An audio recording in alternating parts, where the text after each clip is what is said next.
Somebody once challenged me, Wes, maybe the reason you don't experience the fullness of the Spirit is because you're not living the kind of life that requires you to experience His power.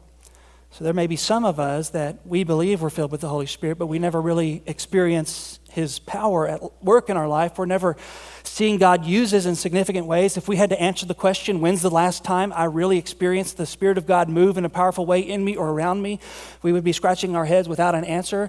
For those individuals, maybe what you need isn't just a reminder that you need the Spirit's power. Maybe you believe that, but maybe what you need is to live a kind of lifestyle that requires Him to move in power. You need to step out in faith and do something. You need to, maybe God's calling you to start your own business. You need to step out in faith and do it. Maybe it's a relationship that's broken and is in need of healing, and you need to address it. And you need to step out in faith and do what the Holy Spirit's asking you to do. It could be some financial decision or some big financial problem, and you have a decision. I'll trust God and move forward in this thing, or I'm going to hedge my bets and do it my own way.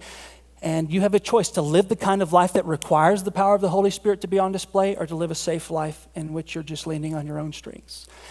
Maybe the reason you don't experience His power is because you're not living the kind of life that requires it. Either way, you can receive Him, you can live with that power, but you can't do anything significant without it. Your greatest days, I really believe, are ahead. Jesus says, greater works than these will you do, talking about His own ministry.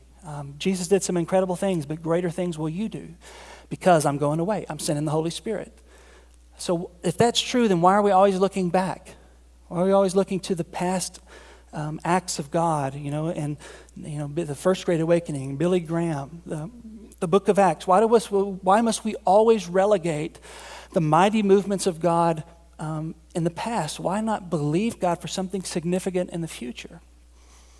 If He really promised that the greatest days are ahead, then why not trust God for something big in your life through the Holy Spirit? Why not in this church trust God for something big, bigger than it's ever happened before, and rely on the Holy Spirit for those kinds of things to happen?